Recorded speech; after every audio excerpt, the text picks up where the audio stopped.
In today's show, I'm joined by Ben Pfeifer, and we're going to talk NBA draft prospects, including who? Jabari Smith, Ousmane Dieng, Blake Wesley. We're talking about them all coming up. Michael Bolton. Thanks, Josh. It's Michael Bolton here, and it's time for another episode of the Locked On Fantasy Basketball Podcast. Let's get to it. Let's get to it, indeed. You are Locked On Fantasy Basketball, your daily fantasy basketball podcast, part of the Locked On Podcast Network.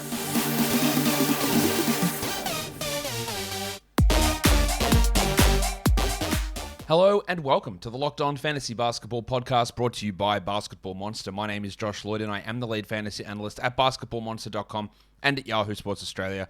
And you can find me on Twitter, as always, at redrock_bball and on Instagram at Locked On Fantasy Basketball. Today's episode is brought to you by PrizePicks. Check out PrizePicks.com, use the promo code NBA or go to your app store and download the app today. PrizePicks is daily fantasy made easy. Thank you for making Locked On Fantasy Basketball your first listen every day. We are free and we are available on all platforms. Draft prospects today. Yesterday, we did a mock draft 2.0. Go check that out. But today, we're talking about 6 different NBA draft prospects. So I haven't hit this one for a while. Let's get it on, Gilly. So let's bring him back to the show now. It is Ben Pfeifer, who's been on the show for numerous times over the years to talk NBA draft prospects. Ben, welcome back. How's it going? I'm doing well. Thanks for having me on. It's cool. It's like our third or fourth year in a row or something. Yeah, I think that's about right. We're here to Something talk. like that. We're here to talk NBA draft prospects. It's that time of year. We're a couple of weeks away from the NBA draft. It is in fact the best time of year. It is that time of year. It is, exactly. And we have got a lot of prospects to get through. And what I'm doing with all of these shows, Ben, and you're aware of this because I've told you already before we've gone on air, is we're looking at players who you are higher on or a player that you are lower on than consensus. In fact, both of those things. So we might as well just get started straight away with that. A guy that you are higher on than consensus is Blake Wesley of Notre Dame. 19-year-old guard, 6'4". Why? Yeah, I am a big fan of Blake Wesley. I think, I feel like every playoffs this topic comes around. Like, it's so important to have guys who can really create advantages, and score in a lot of different ways, and create easy offense, or offense as easy as possible. And I think Blake Wesley, while he's certainly raw, the finishing is really problematic. He's not the greatest decision maker in the world. The shooting is inconsistent, but he is so quick, so agile, so good at setting up screens and creating advantages off the dribble, off of a standstill. And I think those are tools that I would be really interested in cultivating and developing. I don't think he's a lock to be good or anything, but I do think when you're looking at guys with real potential, it's the guys who can add a lot on the ball in NBA offense, which are pretty rare. The guys who are good on-ball creators. I think Wesley is one of the better bets in this draft. So yeah, Wesley is definitely kind of my favorite mid-level creator bet. And I think like a lot of mock drafts have him going in the 20s or something, or maybe even later. Look at Tankathon's got him at 27 on theirs at the moment. Yeah, that's about the range I've seen for him. And I definitely think especially in this draft, which I don't find to be super deep, I think he's worth a swing earlier than that, just because the creation is so valuable. So we talk about creation, and that is a huge thing in the NBA. We know that, but part of the problem when you look at his numbers is that he might have created stuff that just didn't go in. 40% shooting, 30% from three, 66% from the free throw line, under 2.5 assists.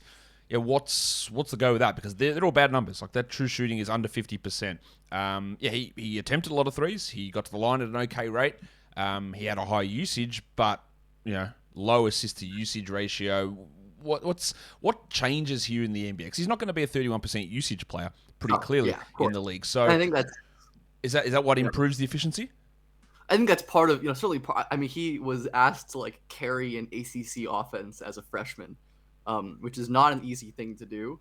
For basically anyone. And like I've been saying, the efficiency is obviously an issue, and how he gets those efficient shots is going to be a big thing for his development.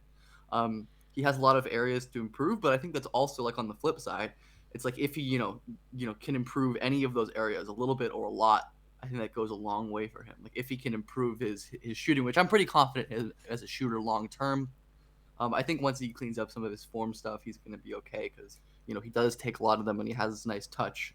I think the finishing is probably always going to be an issue just because of his lack of vertical athleticism. But like I think there are certainly like real flashes of passing ability, real flashes of shot making. And I think he's a guy who you stick in the G League for a year or two. You let him like run your G League offense and get him all of the development time that you can. And when you do have him come up and play at the NBA level, like ideally, it seems like he's gonna go pretty late, which means he could go to a team that already has a nice developmental infrastructure or other guys who can really create offense, so he can play off of them. Spot up, attack, closeouts, just generally do easier stuff, which he hasn't really been able to do at Notre Dame just because like he was asked to do so much for them, which tanked his efficiency. I think you see that a lot in like young creator guys. Yeah, sometimes it works out. Sometimes it ends up like Carson Edwards. Yep. Can he defend? I think he's going to be able to defend okay at the NBA level. I mean, he's 6'5" and pretty long. Can definitely move his feet. I think the point of attack defense is going to be pretty solid, or assuming he hits his ceiling, I think the point of attack defense is going to be pretty solid. Again, because he's so young and doing so much on offense, there's like a lot of lapses, on the off ball and his weak side rotations and things like that. Like projecting defense for like a lot of freshmen can be pretty difficult because like most young freshmen are pretty bad defenders. But I think Wesley has the tools, like his size and his length, and some of the flashes of mobility to where I don't see a reason he couldn't be a solid enough defender. If he gets the development, like I don't think he's going to be an amazing defender, but I definitely think like the tools are in place for him to become like a pretty average to above average defender. Nothing crazy, but good enough. Hold on to your dicks, everybody, because we're going to talk about a player that Ben is lower on the consensus, and you're going to be pretty excited to hear about that one. But before we do that, it's time for me to tell you about PrizePicks. It is daily fantasy made easy. You might have been looking for the best way to play daily fantasy. Well, I found it for you. It is PrizePicks, so simple to use. You just pick 2 to 5 players, and PrizePicks gives their over-under props, whether that's on points or threes, rebounds, assists, steals, blocks, fantasy points, whatever. They give you the number, and you look at it and you go, over or under. That's it. Just combine those entries together and you can win up to 10 times your entry fee. It's fast, it's safe, it's easy to do, and it doesn't just have to be basketball. You can combine multiple sports into one entry.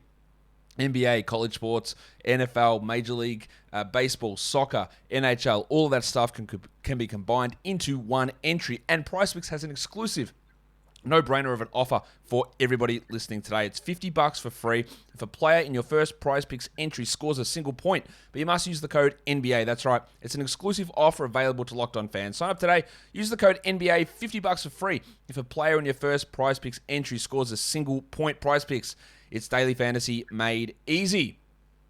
You are lower than consensus on one Jabari Smith Jr. He is widely tipped to be the number 1 pick. And if he isn't the number 1 pick, probably a number 2 pick. When you say you're lower on him than consensus, are you out on him at 1? Are you out on him as a top 4 player? Are you out on him as a top 7 player? Like, where are you with Jabari Smith? Yeah. I think my like lower than consensus is just being out on him as a number 1 pick. I want to get across, like I always do. I think he's a quite good prospect. He has a lot of really valuable strengths. The shot making for his size is obviously wonderful. I think his defense is under discussed. Like that guy is a ridiculous mover. Can really flip his hips, move his feet, change directions on the ball, and I think has a frame where he can probably add some weight as well. So I think he could be a really impressive on-ball defender. Already so good at like a young age in like a great conference, which as we talked about with Wesley is not easy to do.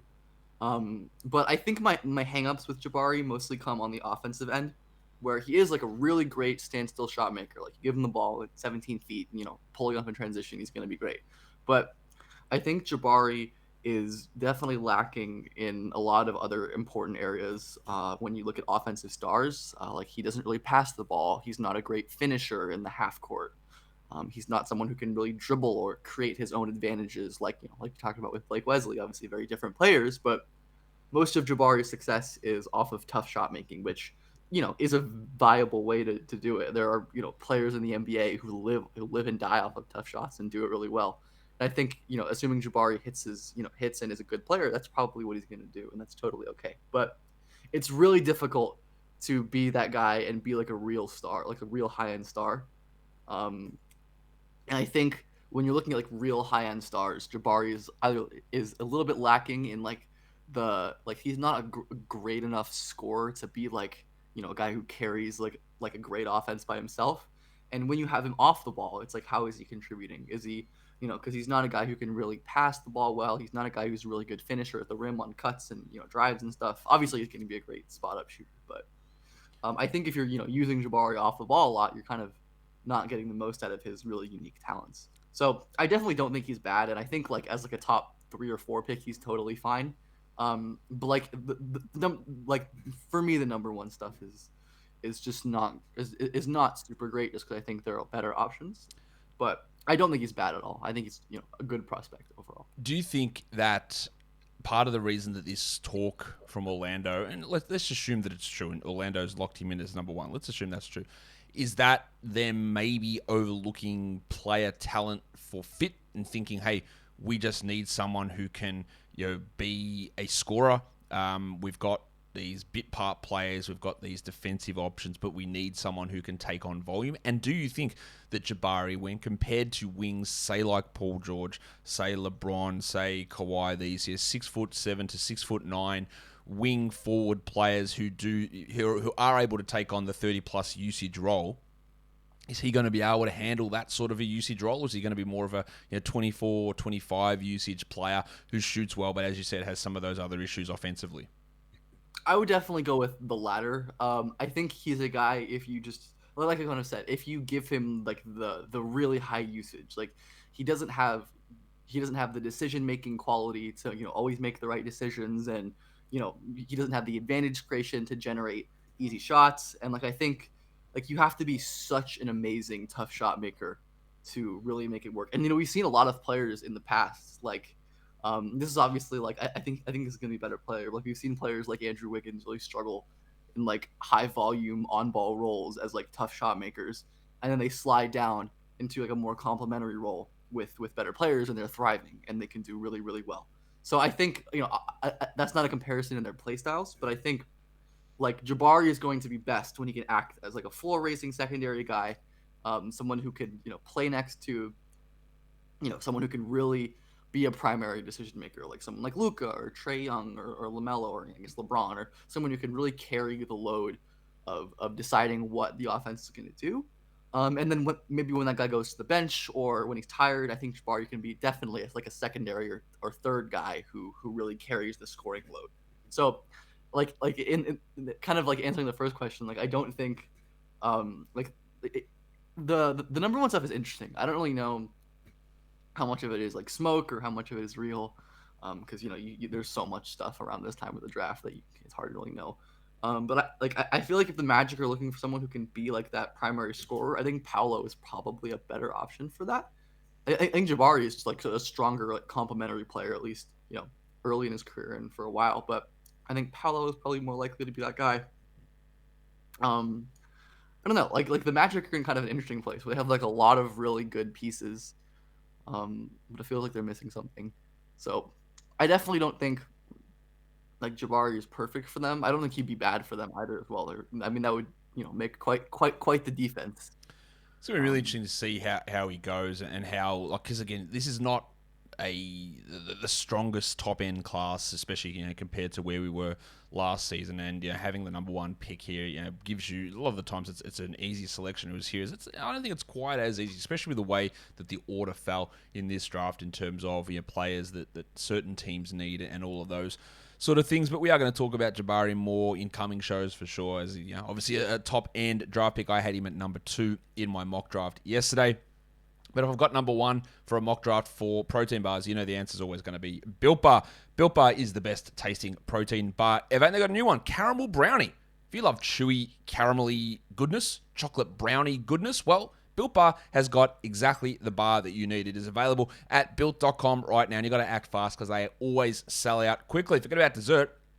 Way better than dessert because you're dealing with something that's high in protein, which we know is good for you, but also low in sugar, low in calories, low in fat as well, and covered in 100% real chocolate.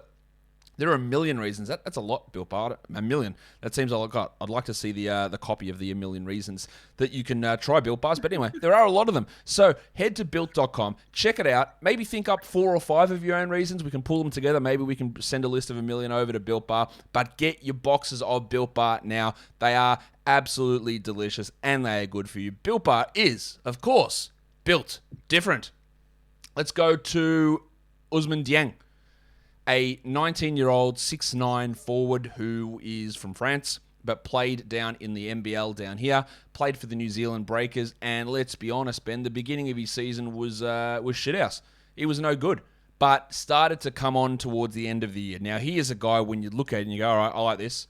Tall, long, 6'9", forward, handle it, bit of playmaking, bit of defense, but it's not quite there yet. But in terms of what you need to be successful in the NBA, like the frame, the prototype, I guess, is here if he puts on strength and if he starts to shoot and if. And there's just a ton of ifs. So I guess when we're talking Dieng is the ifs and the second half of the NBL season or whatever, the last few games of the NBL season, is that enough for you to go, all right, lottery? Or is it just like, okay, he struggled so much early on that I just don't think that he's going to figure this out. I think the lack of strength and the lack of shooting is going to hamper him forever. Where are you on Dieng? Yeah, I think Dieng is certainly an interesting prospect. I've enjoyed basically all of the tall NBL passer guys come out of the last couple of years. And I mean Dieng is probably the worst of them, not really a slight to him. He's got tough competition, but you're definitely right that the early season stuff was very rough. But the improvement was also pretty nice to see as well.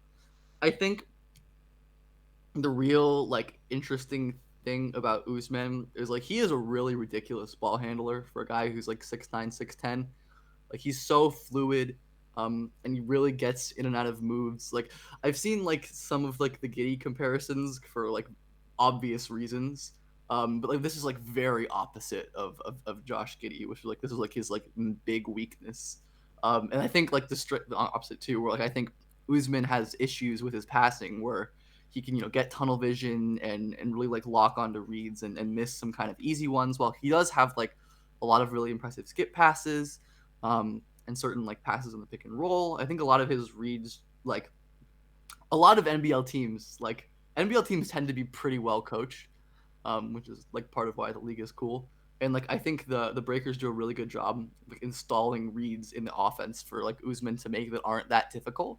They'll run a weak side action and get him going downhill off of a screen where the corner is kind of open. So I think the passing isn't my favorite trait of his. I'm not sure about him at lottery. I think fringe lottery is okay for him, because the handle is really interesting. The shot making flashes and the touch are really interesting. He definitely looks like he's been more comfortable as a shooter.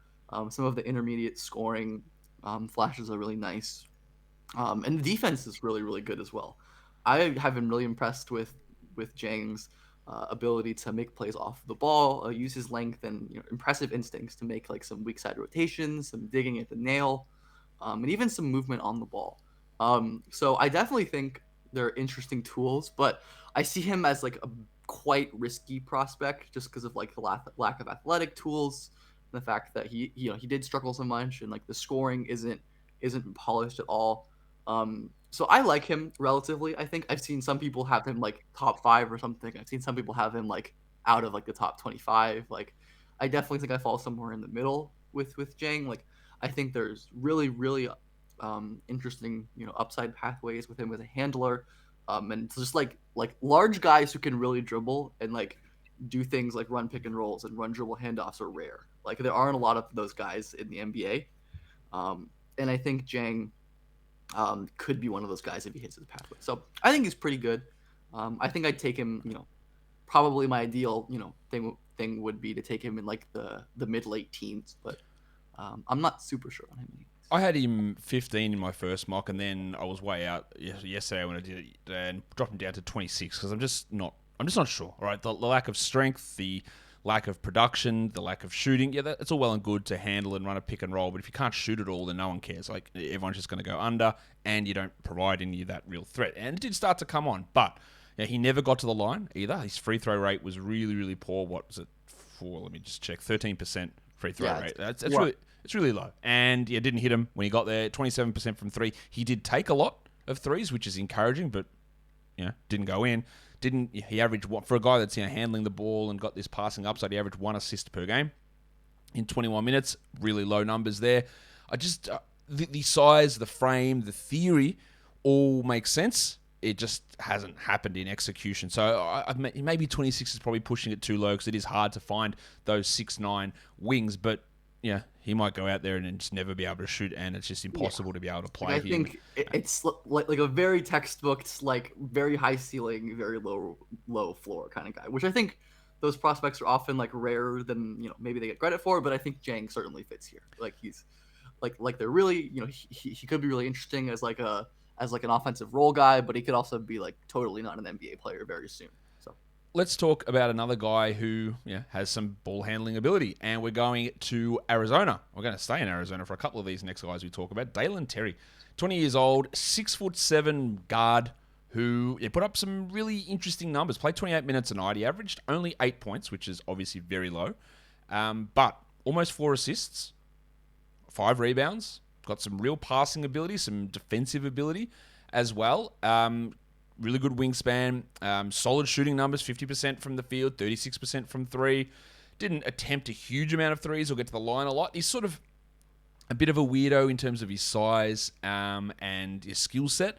But with a lack of passing players or lack of passers or ball handlers at the top end of this draft, does that bump Terry's stock? Can he be a primary ball handler or a point guard? Let's say a point guard primary and point guard are a little bit different because Tyus Jones is probably a point guard, but he's not really your primary guy that you want running everything and having this high usage. Where does Terry sort of sit there?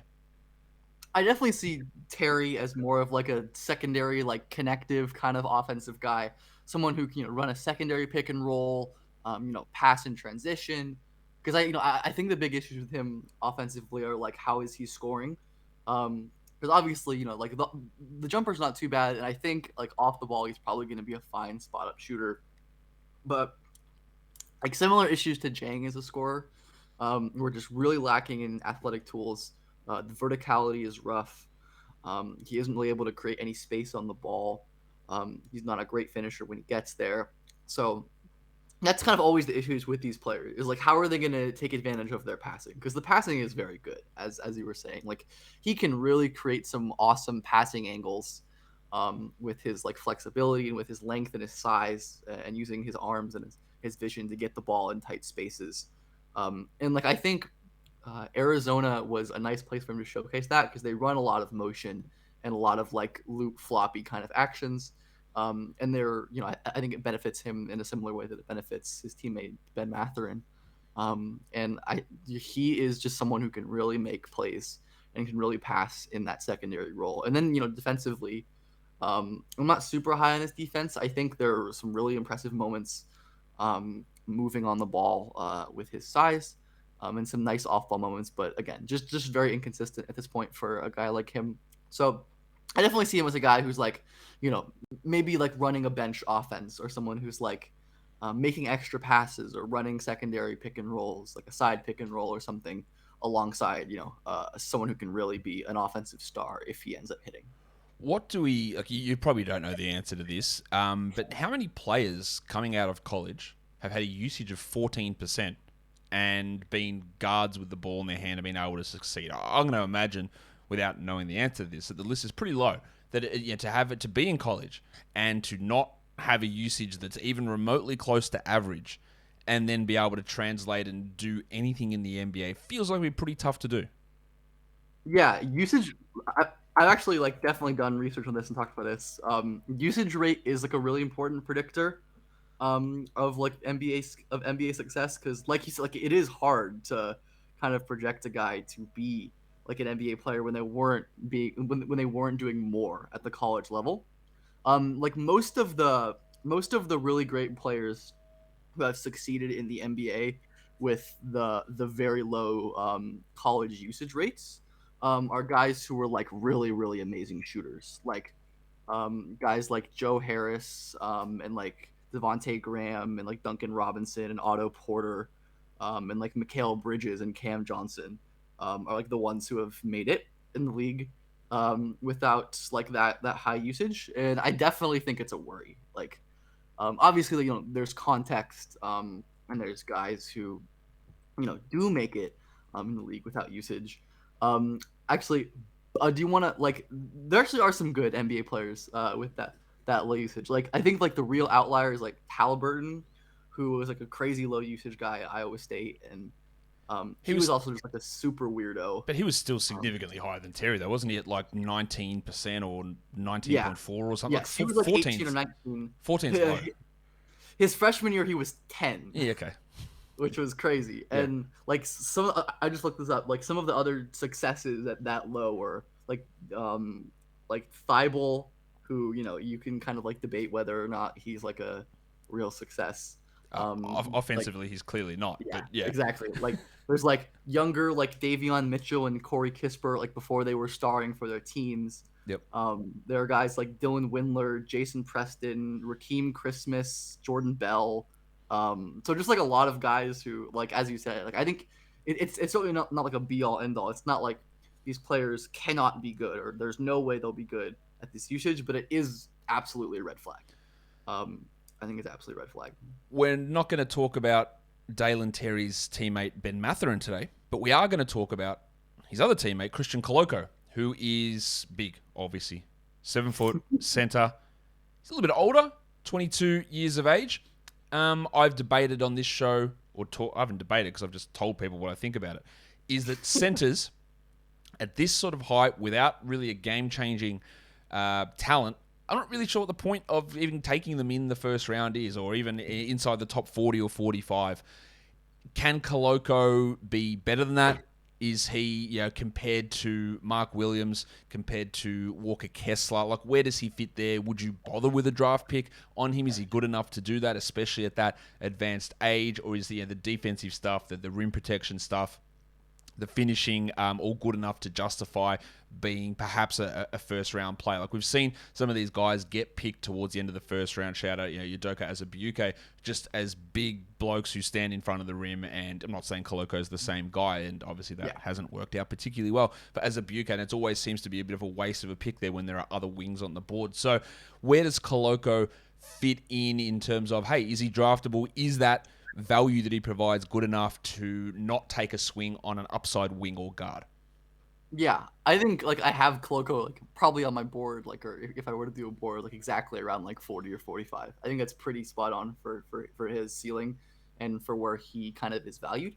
I definitely agree that these like very limited centers who like are maybe able to dominate in college with their size are often risky. Like someone like Azubuike, or like Vernon and Carey, or like just guys like that. But I think what separates Koloko from guys like Azubuike, especially, is like he is a ridiculously good mover. Like he can really move his feet, get out on the perimeter in like drop coverage and like hedges, and really bother guards and cover ground. And I think when you combine that with his like kind of hilarious size, I think there's real potential utility there for like an interesting like backup big defender, because there are a lot of like bigger mobile guys in the league now, and I think Koloko is certainly an option to kind of check those guys because he is so long and so big and can really really move. But like I said, offense is super raw, like is basically just going to be a guy who dunks. That's about it. So he's going to need guys who can enable that. And not every team, especially on the bench, is going to have players who can, get him the ball in spots where he needs to. So, like, I think he's probably worth a second-round pick just because he is huge and moves. But I share a lot of the concerns that I think you do as well. So a couple of things with him is he's had a 21% usage where his teammate Dalen Terry had 14, which is weird. That's just something I wanted to mention. Another thing with him is he's a good free throw shooter, 74%. And I have heard whispers that he claims that he's got a 3-point shot. I don't know how true that's going to be. We've heard that Steven Adams apparently has a 3-point shot as well. It's been 10 years and I haven't seen Yeah, that. we've been waiting to see that, haven't we? Oh, yeah. Steven Adams in practice, he's hitting every three, and I don't doubt that's true. I think he's taking about it's two like the in a Andre game. Drummond and like Mitchell Robinson thing. Yep. Where like every summer we see workouts of them like hitting threes, and all the fans are like, "Why can't you just practice layups and stuff?" But of course, yeah, the problem with that is that we can laugh at that, but then like the guys will come out, Brook Lopez will come out, Al Horford will come out, Marc Gasol will come out, never shoot a three ever, and then all of a sudden, they're banging in, attempting 5 a game and hitting them at 38%. So when a big man claims that, you got to go, okay, well maybe. Like I've seen these guys who had no business being able to shoot threes, just all of a sudden flick a switch and do it. So maybe he could do it, and the good free throw percentage makes me think, okay, maybe there is a little bit of touch here. Maybe he can do that. If he could do that, if he could attempt 2 or 3 threes a game and hit him at 35%, does that change your thinking on him? Oh well, I mean, if in that world, I think he's like undoubtedly like a very good player. Okay. I don't really think that's very likely. Just because like I think like actually shooting is a lot more important of an indicator, especially for bigs, than free throws. Like Koloko like isn't even a guy who really shoots like mid ranges. Like I think of like an old like Zeke Naji, like an Arizona big who got drafted a couple years ago. Yeah, but he can shoot threes now. He's taken threes. Oh, right, but he was an awesome mid-range shooter in college. Okay. Like, he was a really, really great long two shooter, whereas, like, Koloko doesn't really shoot. Yep. And I think, like, there just aren't a lot of players, or really any, who, like, were total non-shooters from everywhere in college and ended up being, like, real shooters in the league. And I think, like, that's certainly an optimistic projection. I mean, I would certainly be happy if it happened. I think Koloko's really cool, and I think if he ended up being a shooter, that would be super fun. Yeah, I mean, anything's possible, but I certainly wouldn't bet on it.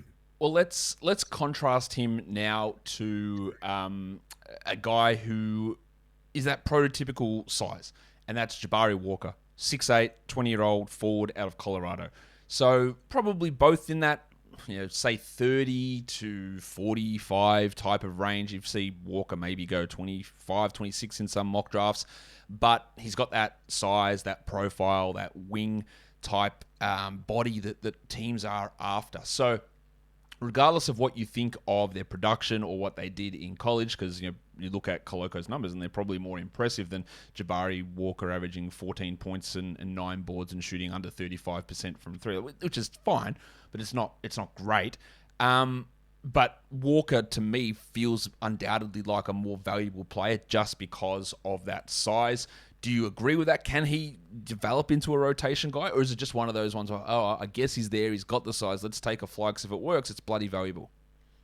Yeah, I do agree that Jabari is more valuable than Koloko. I think they're close. Like, I don't think they're super different in terms of value, but I mean, that is like kind of the prototype, like the moving wings who can maybe shoot. Obviously, Jabari had a pretty rough year this year. Definitely like was just in a better context, like playing with better players last year. But I do think Jabari is definitely like a decent prospect and has pathways to being a player. Obviously, that starts on defense. But he is just a really nice mover for a guy at 6'8". There are quite a few of these guys in this class, and it's a valuable upgrade. Yeah. Where I think if you're getting someone like that in like the 40s, where he has a lot of issues with his strength and some of his leaping ability, but there are real defensive tools that I think a team can develop. And then offensively, it's basically just like hoping he's going to be a shooter, which I think is certainly possible. Like he shot like a decent amount of threes. He's a pretty solid free throw shooter. Like I think like all of like the indicators are there for being like for a guy who's like, yeah, he could shoot, he could not shoot. We'll see. I've always been intrigued by some of his like creation stuff. Like he like the way he moves his body is really interesting to me. Like he's very agile and can get like in tight spaces better than a lot of guys of his size and frame can. I think maybe there's some development there, but that's probably a long shot because he is just a rough decision maker, just very raw as a scorer as well. Like is like your very typical like college four who does post ups and stuff. Which is, like one of the biggest red flags for like translating scoring into the league. Yeah, I think he's pretty solid. Like definitely someone I'm looking to target in the second round. All right. And I reckon, Ben, that will do it for us today is we've covered off the 6 prospects. Guys, if you're watching here on YouTube, drop comments below. Let us know what you think about these guys and where you may differ in our evaluation of them. Ben, tell people where they can find you on Twitter if they want to discuss NBA draft stuff or anything else that you want to talk about. Yeah, I mean, just follow me on Twitter at BJPF_. It's on the screen, I think. I'll probably go through that. Yeah. Yeah, I mean, if I do occasional like little YouTube videos now on just quick draft stuff that, if it's there, it'll be on my Twitter as well. So yeah, just follow me on Twitter. Feel free to hit me up if you have any issues or want to talk about anything. Yeah, that's about it. Go check out Ben over on Twitter. Ben, thanks for coming on Locked On Fantasy Basketball once again. Thanks for having me as always, and hope we get to do this next year as well. Absolutely. And that'll do it for me today. Don't forget to follow this podcast on Apple Podcasts, Google Podcasts, Stitcher, Spotify, and on the Odyssey app. If you're here on YouTube, you know what to do. Thumb it up and leave your comments down below. Guys, we are done here. Thank you so much for listening, everyone. See ya.